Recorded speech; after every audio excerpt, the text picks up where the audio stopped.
What is going on, YouTube? Listen, guys, this new series that we're doing on this channel, Coffee and COD. All right, drink a little bit of coffee and talk some Call of Duty. I think we'll like it. I think you guys will like it. I'll like it. I'm gonna be making this shit. I better like it. So, hope you guys enjoy the video. Let's get to it. First order of business. This past weekend, the CDL held its first tournament of the season, aka a minor tournament. First of all, whoever in the CDL Activision, whoever came up with that name, you need to rethink what you're doing. All right, because that's a horrible name. Horrible name, especially in today's climate. Horrible name. Nonetheless, let's get to it. This past weekend was a pretty fun match, or pretty fun elimination bracket, single elimination. So you lose, you go home, and yeah, it wasn't bad. It's online matches, so you can only be as excited as possible. But I didn't mind it. It was something to watch, competition for the players, something for them to play for. It had 2K 2018, 2017 feels of waking up in the morning and you had a long tournament. This had similar feeling, except it was all pro teams. So it wasn't that bad. It was actually kind of entertaining at times. Yeah, here's the bracket right here. You can go through it and see how your favorite team did. Overall, it was a good kind of way to see how the teams are doing, kind of seeing who's the top team, who's the bottom teams. It wasn't bad. It wasn't bad. With all that being said, the Atlanta FaZe team won the tournament. This was a big thing for this team. All right, I get it. It's a minor, again, weird name.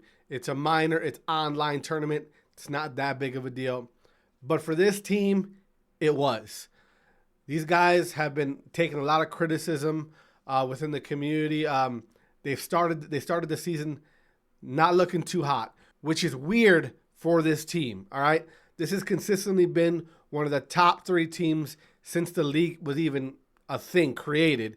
So to see them start the season off losing, not looking like themselves. At one point, me as a fan of them, I was thinking it might have been time to make a change.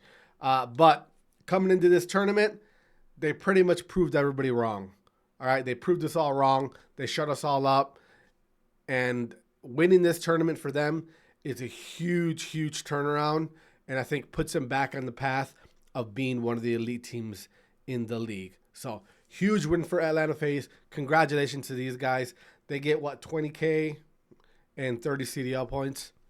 Big whoop, not a big deal. But what's most important for these guys is just showing that, hey, we are Atlanta FaZe. We're still a top contending team, and we're back to what we were.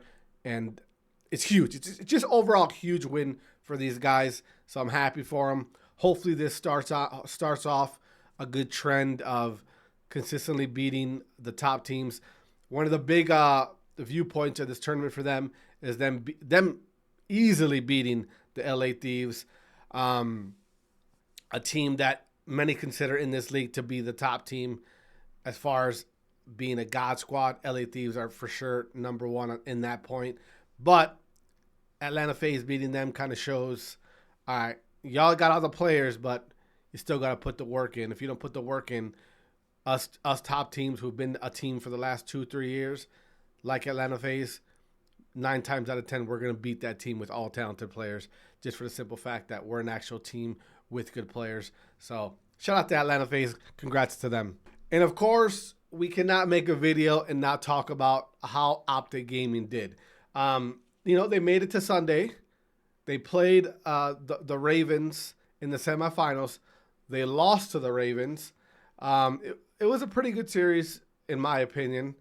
Again, it's online. You guys, if you know anything about me, I'm hugely against any online accomplishments, any online tournaments. I despise them. I despise them a lot. All right.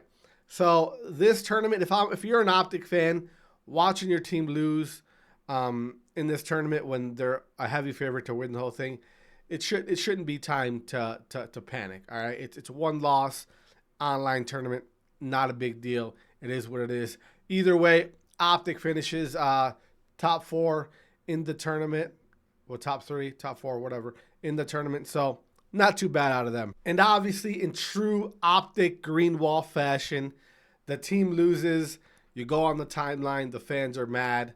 The fans are upset, and right away, people start talking. People start spreading rumors, right? Should we make a change? Maybe we need Hook to get out and we need to bring back Pred. Again, guys, relax. Calm down. It's an online tournament. It means nothing. It means literally nothing. Nothing at all. So just relax. Calm down, Greenwall. You don't need to make a move. You don't need to get rid of somebody. You don't need to drop Hook. Where's Pred? That's right away. If we had Pred, we would calm down. Not a big deal. Soon after Optic loses in the tournament, Shotzi's streaming, and right away his stream, are we gonna get Pred back? We need Pred back. We need Pred back. If you guys don't know the situation with Pred, a couple weeks back, a month back, Pred was released from Optic Gaming in very weird circumstances. We still haven't gotten a full explanation on why. It's, in my opinion, there's a bigger story behind that, but we won't get into that too much. I think as time goes on, we'll get more information out of that situation. And yeah, so everybody in Shotzi streams asking about Pred, saying things about Hook possibly leaving, getting rid of Hook, which is freaking insane. It's one loss.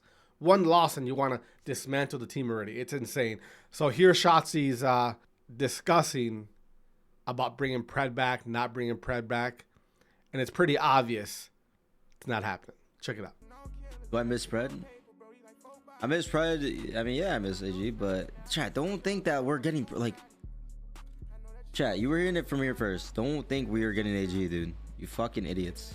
Shotzi's annoyed by the constant questions of asking, is Pred coming back? Is he not coming back?